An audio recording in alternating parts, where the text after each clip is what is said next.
After everything that happened in The Legend of Korra and with the next Avatar series on the way, many are confused as to what this actually means for the future of the story. Like, can the next Avatar even contact Korra and the past Avatars? And is the spirit world still connected to the earthly world? Well, like it or not, Unalaq destroyed the Avatar spirit Rafa, and although Korra eventually got her back and the Avatar cycle was restarted, everything changed in that moment. Because now Korra and every Avatar that follows will not be able to travel to their past lives for guidance. This is because the Avatar cycle has been completely restarted, and Korra is now the first and only Avatar in that cycle. And you don't need me to tell you that this is a massive issue for the earthbending Avatar that is coming, because without the help of the past Avatars, a number of issues await this poor untrained rookie. But understanding this, Korra, after being guided by Tenzin, decided to write a book for the future Avatar themselves, so as to explain everything that happened to her and the cycle, as well as all the information that they may need to become a better Avatar than she was in her time. In the book, we see exactly what Tenzin said. He said that we are living in a world where the Avatars may not even be able to contact the past lives. A record of your significant accomplishments and battles will likely be invaluable. He also goes on to say that it is his hope that the future generations can come to know her as he does. And although the book appears to start out as a happy and wholesome story, and throughout it we see messages from characters like Zuko and Toph, make no mistake, because this is potentially the most important book in the history of Avatar. And this is something that is perfectly explained by Korra at the end of the book, but we'll come back to that a little later in the video.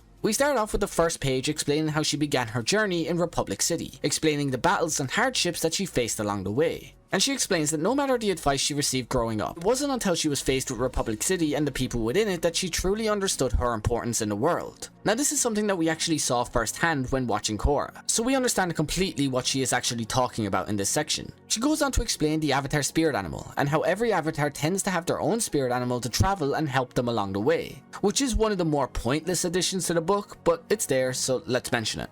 The book then adds a section on the technology of her time and how she thinks it could be useful for whoever comes next. But honestly, because the technology in Korra is the worst part in the whole series and most likely not even going to exist in the future Cyberpunk series, I'm going to skip over it in this video.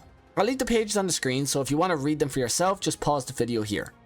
She then goes on to get all her friends to write letters of their own to add into the book, and while some take the opportunity to express insight into the world of bending, others like Katara use her page to express that the family around you will always find you, and no matter what struggles you may be facing, they will be there for you. Korra then adds the letters from her friends Mako and Bolin. Both are just kind of long-winded versions of Katara's letter, where in it they express the importance to remain in contact with all those around you no matter where your travels take you. They added this because of how the Avatars tend to leave on their own solo adventure when learning the 4 elements. They wanted to express that you should not completely cut ties with those around you, but instead try to reach out and connect with them along your way. And when she's talking about airbending and how it was the most difficult bending style that she had to face, she first adds a letter from Bumi where he explains that he has all but completed his own training under Tenzin, and that his dad would have been proud of Tenzin because of how patient he has been when training him. He then adds that he has no real wisdom to offer any Avatar to come, but asks if he remembers the time when he saved everyone from Unalaq. She then offers up a page from Jinora to help with the spirit world, which is arguably the most important part about being an Avatar. Jinora then goes on to explain how she uses her spirit energy to find people. She says it's a mix between airbending and spirit stuff, and I don't know about you, but that definitely doesn't help at all.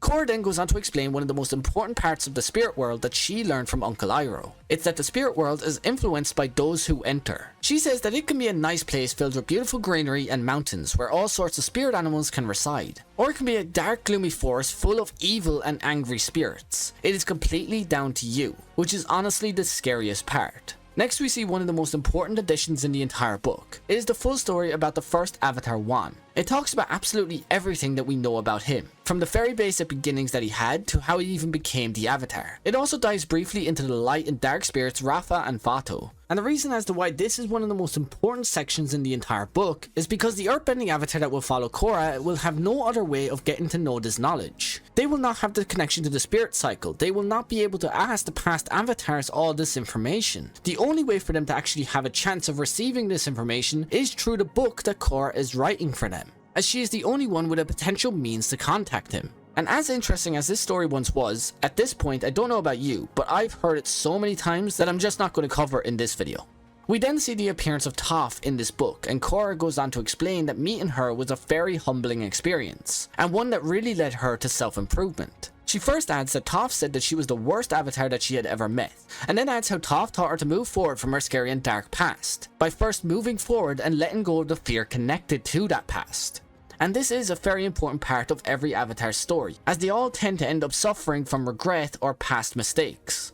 She then goes on to explain the battles and fears that she had faced as her time as the Avatar, starting with Aman and how he briefly removed her bending and she thought she had lost everything. Because what's an Avatar without control over all 4 elements? She admits that this was the first time that she had felt truly powerless, but then explains how Aang and the other past Avatars gave her bending back. She then adds the quote from Avatar Aang, that when you hit your lowest point, you open up to the greatest change. She then adds that this won't actually be possible for the future Avatar to come, because the lives of all the past Avatars are now gone, but then leaves him with her last bit of advice, that no matter what, he won't truly understand the meaning of his power until it is gone. We then dive into our battle with Aniholic, and here we see the message from Korra that I briefly mentioned earlier, and I'll just briefly quote what she says in this message. As Unafatu, the Dark Avatar, separated me from Rafa, it severed my link from the past Avatars forever, which is why I must write this all down for you today. While I know we can't let our failures define us, I am sorry that you won't have the connection with me, with Aang,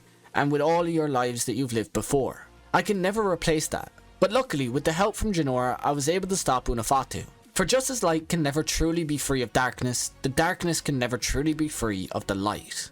It's a section where we see that although this book started out as a chore, it has become something more precious to her along the way. It's really the only attempt at a conversation that she will likely have with the next Avatar. The only way she can truly say sorry because of all the things that he will never experience because of her. She then ends the book off by saying that although life is a bumpy ride and you can look back and see how things could have been done better, it is actually much more important to use your past failures as lessons to help those in the future not make the same ones. An important lesson for not only the future Avatar, but also for you the viewers. We should always take the mistakes that we have made as guidance and wisdom to pass on to our future loved ones. And while we're on the topic of quotes and self-improvement, let's briefly discuss a letter that was put in the book by the character who experienced the most change in the Avatar series so far. It's the letter from the former Fire Lord Zuko. Zuko in his letter says a lot of honestly meaningless stuff, but ends with a quote from not himself, but from Uncle Iroh. The quote says that while it's always best to believe in oneself, a little help from others can be a great blessing. Which is definitely something that was true for the past 2 Avatars that we have followed, because neither of them have been able to do it alone. Aang needed help from his team Avatar as well as Korra needed help from hers. So it's incredibly likely that whatever future Avatar comes our way will have his own team, and they will most likely be the reason for his success. So it's here that I'll end off with our quote of the video. We must never look back and regret. We must only look forward and smile at what we have learned. Thanks for watching and have a great rest of your day. Peace.